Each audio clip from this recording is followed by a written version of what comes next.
Exode chapitre 36.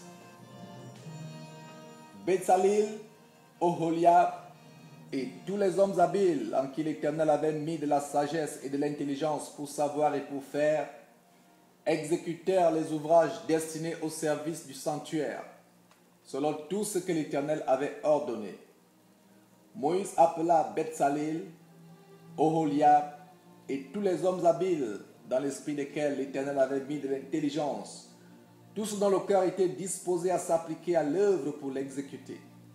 Ils prirent devant Moïse toutes les offrandes qu'avaient apportées les enfants d'Israël pour faire les ouvrages destinés au service du sanctuaire.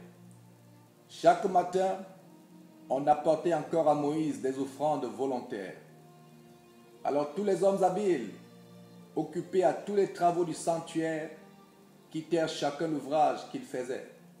Ils vinrent dire à Moïse: le peuple apporte beaucoup plus qu'il ne faut pour exécuter les ouvrages que l'Éternel a ordonné de faire. Moïse fit publier dans le camp que personne, homme ou femme, ne s'occupa plus d'offrandes pour le sanctuaire. On empêcha ainsi le peuple d'en emporter. Les objets préparés suffisaient et au-delà pour tous les ouvrages à faire.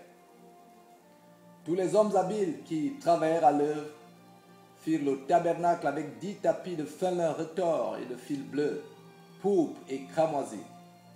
On y représenta des chérubins artistement travaillés. La longueur d'un tapis était de 28 coudées et la largeur d'un tapis était de 4 coudées. La mesure était la même pour tous les tapis. 5 de ces tapis furent joints ensemble et les 5 autres furent aussi joints ensemble. On fit des lacets bleus au bord du tapis terminant le premier assemblage. On fit de même au bord du tapis terminant le second assemblage.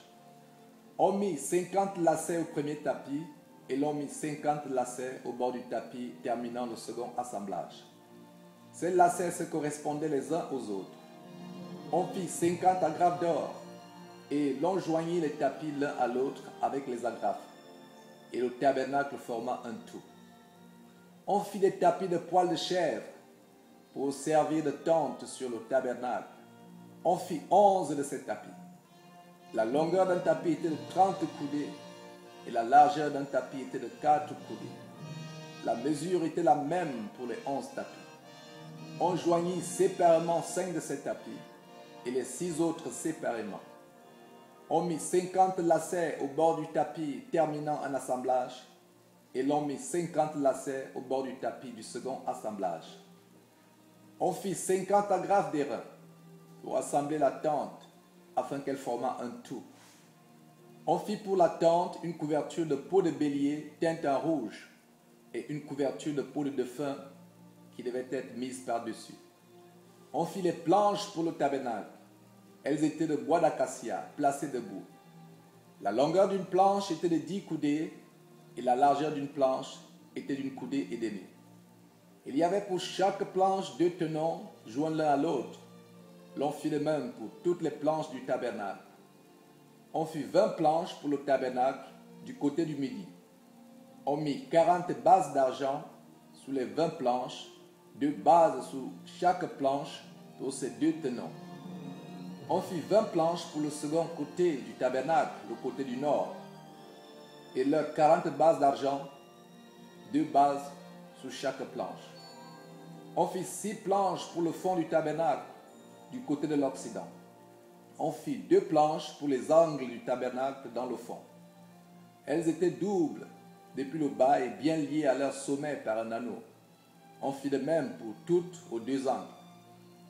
Il y avait ainsi 8 planches avec leurs bases d'argent, soit 16 bases, 2 bases sous chaque planche. On fit 5 barres de bois d'acacia pour les planches de l'un des côtés du tabernacle, 5 barres pour les planches du second côté du tabernacle et 5 barres pour les planches du côté du tabernacle formant le fond vers l'Occident. On fit la barre du milieu pour traverser les planches d'une extrémité à l'autre. On couvrit d'or les planches et l'on fit d'or leurs anneaux pour recevoir les barres et l'on couvrit d'or les barres. On fit le voile de fil bleu, pourpre et cramoisi et de fin leur retors.